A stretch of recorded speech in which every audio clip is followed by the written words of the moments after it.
ನೋಡಿ ಸರ್ ಇವತ್ತು ನನ್ನ ಮೊದಲನೇ ರನ್ನಿಂಗ್ ಅಂತ ಹೇಳ್ಬೋದು.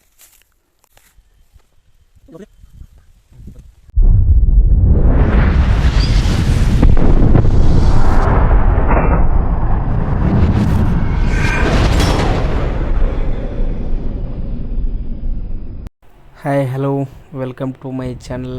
ಎಲ್ಲ ಸ್ನೇಹಿತರಿಗೆ ನನ್ನ ನಮಸ್ಕಾರ. ಇವತ್ತು ನಾನು ಒಂದು ಪ್ಲ್ಯಾನ್ ಮಾಡಿದ್ದೀನಿ. ಏನಂದರೆ ಮೀನು ಇಡ್ಲಿಕ್ಕೆ ಅಂತ ಗಾಳ ತೊಗೊಂಡು ಅದಕ್ಕೆ ಕೋಳಿ ಅಂಗಡಿಗೆ ಬಂದಿದ್ದೀನಿ. ಕೋಳಿ ಅಂಗಡಿ ಹತ್ರ ಬಂದು ಕೋಳಿ ಒಳಗಿರುತ್ತಲ್ಲ ವೇಸ್ಟ್ ಅಲ್ಲ ಅದನ್ನು ಕಲೆಕ್ಟ್ ಮಾಡ್ತಾಯಿದ್ದೀನಿ ಮೀನು ಇಡ್ಲಿಕ್ಕೆ. ಹಿಂದುಗಡೆ ನೋಡ್ತಾ ಇರ್ಬೋದು ಕೋಳಿ ಅಂಗಡಿ. ನಾನು ನಿಮಗೆ ಗಾಳ ಸಹ ತೋರಿಸ್ತೀನಿ. ನಾನು 4 ಗಾಳ ತೊಗೊಬಂದಿದ್ದೀನಿ ಆಯಿತಾ. 4 ಗಾಳನೂ ಹಾಕ್ತೀನಿ. ಎಷ್ಟು ಮೀನು ಸಿಗುತ್ತೆ ಅಂತ ನೋಡುವ. ನಿನ್ನೆ ಬಂದಿದ್ದೆ, ನಿನ್ನೆ 5 kg ಸಿಕ್ಕಿತ್ತು. ಬಟ್ ಇವತ್ತು ನೋಡುವ. ನೋಡಿ ಇದೇ ಕೋಳಿಯ ವೇಸ್ಟ್.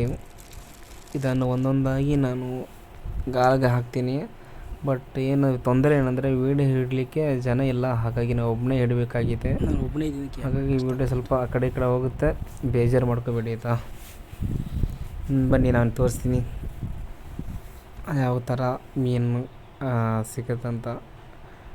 ನೋಡಿ ಈಗ ಗಾಲನ್ನು ಹಾಕಿದ್ದೀನಿ, ಬಟ್ ಈಗ ಸಿಗುತ್ತೆ ಆಯಿತಾ. 2 ನಿಮಿಷ ವೆಯ್ಟ್ ಮಾಡಬೇಕು ಅಷ್ಟೇ. ಮತ್ತು ಆ ಕಡೆ ಒಂದು ಹಾಕಿದ್ದೀನಿ, ಅಲ್ಲಿ ಸಹ ಮೀನು ಸಿಗ್ಬೋದು. ಈಗ ನೋಡಿ ಕೊನೆಗೂ ನಾನು ಹೇಳಿಲ್ವ 2 ನಿಮಿಷಕ್ಕೆ ಒಂದು ಮೀನು ಸಿಗುತ್ತೆ ಅಂದರೆ ಅಷ್ಟೊಂದು ಪ್ರಮಾಣದ ಮೀನು ಇಲ್ಲಿ ಇದೆ ಆಯಿತಾ. ಇದು ಸಣ್ಣದು, ನಿನ್ನೆ ದೊಡ್ಡದು ಸಿಕ್ಕೈತಾ, ಮತ್ತೊಂದು ಸಿಗ್ತಾಯಿತಾ. ಇದೇ 2ನೇ ಮೀನು. ಇದು ಒಂಚೂರು ದೊಡ್ಡದಂತ ಹೇಳ್ಬೋದು. ಇವನ ನೋಡಿ ಪೈಪುಡಿ ಮಾಡ್ತಾ ಇದ್ದಾನೆ ನೋಡಿ. ಹಿಂಗೆ ಹಿಡ್ತಾ ಸಂಜೆ ಆಯಿತು ಗಾಯ್ಸ್. ಸಂಜೆ ಆದ ತಕ್ಷಣ ಅವನಿಗೆ ತೋರಿಸ್ತೀನಿ ಎಷ್ಟೊಂದು ಮೀನು ಹಿಡ್ದಿದ್ದೀನಿ ಅಂತ. ಒಂದೊಂದಾಗಿ ತೋರಿಸ್ತೀನಿ ಆಯಿತಾ. ನೋಡಿ 1 2 3 4 5 ಮೀನು ಸಿಗ್ತೀವಿ ಟೋಟ್ಲಿ ಇವತ್ತು. ಇದೇ ದೊಡ್ಡದು ಮೀನು ಆಯಿತಾ. ಇದೇ ದೊಡ್ಡದು ಮೀನು. ಇದು ಇವತ್ತು ಫ್ರೈ ಮಾಡುವ. ಮತ್ತು ತೋರಿಸ್ತೀನಿ ಗೈಸ್. ನಂಡು ಏಡಿ ಒಂದು ಸಿಕ್ತು. ಆಮೇಲೆ ಮುಷಿ ಒಂದು ಸಿಕ್ತು. ಇನ್ನೊಂದು ಗೈತೆ ಸಿಕ್ತಾಯಿತಾ. ನಾವೊಂದು ಪ್ಲ್ಯಾನ್ ಮಾಡಿದ್ವಿ. ಏನಂದರೆ ನಾವು ನಾಳೆ ಬೆಲೆಗೆ ಬಂದು ಇಲ್ಲಿ ಬಲೆ ಹಾಕೋ ಪ್ಲ್ಯಾನ್ ಮಾಡಿದ್ವಿ ಆಯಿತಾ.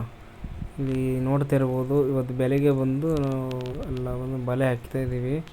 ಮೀನು ತುಂಬ ಇದೆ ಅಂತ ಬಲೆ ಹಾಕ್ತಾಯಿದ್ದೀವಿ. ನೋಡುವ ಎಷ್ಟು ಮೀನು ಸಿಗುತ್ತೆ ಅಂತ. ನೋಡಿ ಸ್ನೇಹಿತರೆ, ನಾನು ನಿಮಗೆ ತೋರಿಸ್ತೀನಿ ಅಂತ ಹೇಳಿದ್ದೆಲ್ಲ. ಇಷ್ಟೊಂದು ಮೀನು ಇದ್ದರೂ ಬರೀ ಒಂದೇ ಒಂದು ಮೀನು ಸಿಕ್ತು. ಅತಿ ಆಸೆ ಅತಿ ಗೇಡು ಅಂತ ಹೇಳ್ಬೋದು. ಮತ್ತು ನಾವು ಒಬ್ಬರೇ ಬರಲ್ಲ, ನಮ್ಮೊಟ್ಟಿಗೆ ನಮ್ಮ ಕಾಕ ಅವರು ಬಂದಿರು. ಅವರು ತುಂಬಾ ಕಷ್ಟಪಡ್ತಾ ಇದ್ದಾರೆ. ಬಟ್ ಏನು ಮಾಡೋಕ್ಕಾಗೋಲ್ಲ. ಮೀನು ಹಿಡಿಬೇಕಂದ್ರೆ ಈ ಥರ ಇಲ್ಲಿಲೇಬೇಕಾಯ್ತಾ. ಮತ್ತು ನಿಮಗೆ ಈ ವಿಡಿಯೋ ಈಗ ಹಿಂಗೆ ಅನಿಸಿತ್ತು ಅಂತ ಕಾಮೆಂಟ್ ಬಾಕ್ಸ್ ತಿಳಿಸಿ. ಮುಂದಿನ ಸಂಚಿಕೆಯಲ್ಲಿ ಮತ್ತೊಂದು ವಿಡಿಯೋ ಜೊತೆಗೆ ನೋಡುವ.